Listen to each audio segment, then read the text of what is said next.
Okay guys, here we go. This is, I guess, what you could call the finished piece from our aerial farmland video I put out. I did it in long form. If you want to go check it out, I put it up this morning. I'm not happy with it for the simple reason there's a lot of detail in here. And I try my best to stay away from detail. Let's check it out through the value finder. Could use some more lights. Well, it's really dark. It's on the dark side, which is what I like. I like dark muted color, so that kind of suits my taste, but way too much detail. Let me know what you think in the comments. I'm not sure, and I have a question. What do you guys think? Okay, if I don't like it, does it seem right to try to sell it? Because just because I don't like it don't mean somebody else won't like it, right? Or does that seem wrong to some people if an artist doesn't care for a piece of work? Should they sell it? Because it's under my name, right? Does that make sense? Do you understand what I'm trying to say? Let me know in the comments.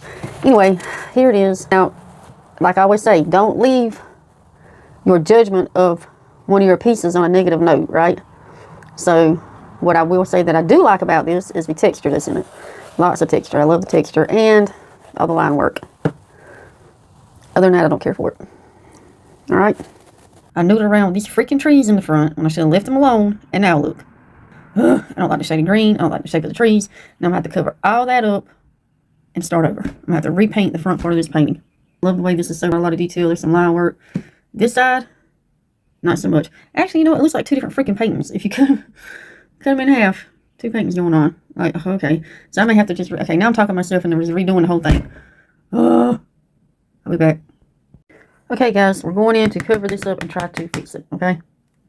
And I'm going in with, what is this? Raw Titanium Matte by Nova. I'm going to go in with this. This is going to be our... Oh, I gotta take my paper down. Hold on. Okay, I'm not gonna be able to film the entire process because my phone is dying. And hopefully I can make this side look like this side match. Because to me right now they look like two separate paintings. Maybe just because this is so close to the middle, which I cannot stand. I don't know how I managed to do that.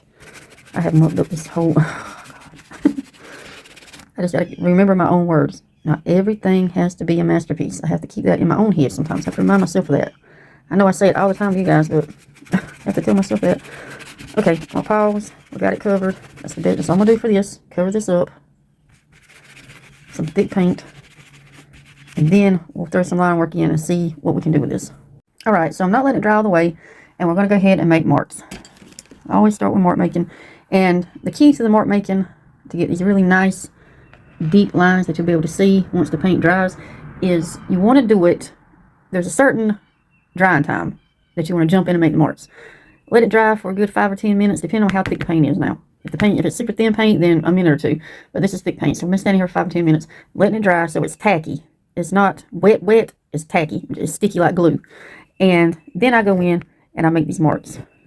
I'm film with one hand, get these nice deep, here we go, marks. Let's see what this is. See, this part's almost too dry. This part's almost too dry to do it. I have to really dig in. But where the paint's thicker, it's a perfect consistency. To dig in all these nice deep marks. Put one through there, okay. Alright, now we're going to let that dry. Okay, I'm getting impatient. So I have dropped 2 huge globs of ink onto the spot that we're trying to quote-unquote fix. Just letting it run. That's another thing I love about ink. It will run and run and run. And just get some really interesting line work from it. I think I explained in the video, the long form video, the ink will get caught in all these cracks and crevices and stain them for you. Like make deep dark line work for you. Whereas the paint, if you try to paint over it, unless you have super thin paint, watercolor, or you thin your acrylics out really thin, the paint sits on top of the lines. So that's another reason I like to use ink.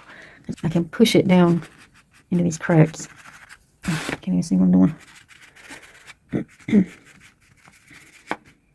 Okay, I'm just trying to stain right here. Not really trying to form any type of anything at the moment. Now I think I'll let that dry. 3 dots right here. I got to get rid of that. Okay.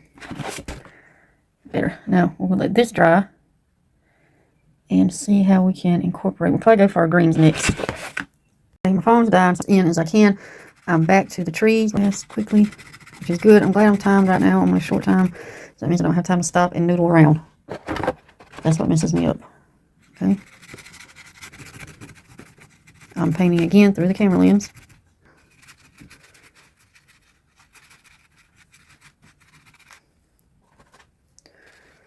Okay. I like that tree line much better than the tree line earlier. I do. I like this much better. Okay, now we need to fix right here. This side needs to be a little more cohesive to this side, so they don't look like two different paintings. Okay, so let's go here. Add some color across.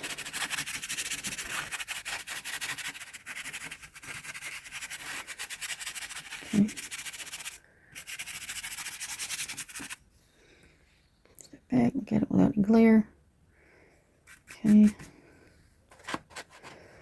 And I want to just right here. Just quickly brighten up one or two spots over here so that the tree lines kind of are cohesive. Both tree lines have a little bit of brightness to them. Okay. There we go. All right.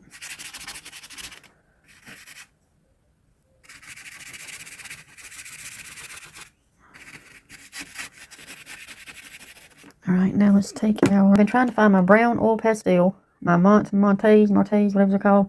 They're super thick, and they give so much texture. That's half of what this painting is, and I do not know what I did with it. I have looked all over this disc. Wait. Did I put them in here? Hold on. Okay, they're not in my Caran d'Ache case, but I will use the brown out of here, even though it's not a stick. The only thing I don't like about Caran d'Ache, they're not a stick. But I will use the yellow ochre from Mott, and see what we can accomplish with this. Let's see how thick they are. They're so thick. Got a nice texture. I'm gonna bring it over here. I don't want it just in one spot. Painting through the limbs again. Okay. Let's pop some up here. Okay.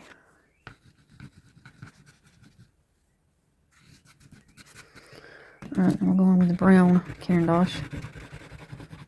I mean, they're smooth and slick, but they don't give you that thickness that the other ones do, which I love.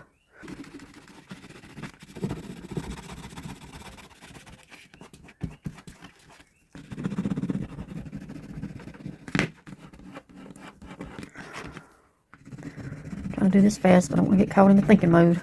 Oh no. I broke it. Okay. Keep going. Okay. Alright. Well, let's step back and see how this looks. I like this much better than the piece a while ago. And I'm going to leave it. That's it. I'm going to leave that just like it is. I'm not going to keep noodling around with it until I screw something up. Alright, you guys. There we go. Still not one of my favorite pieces. I do like it better than I did earlier.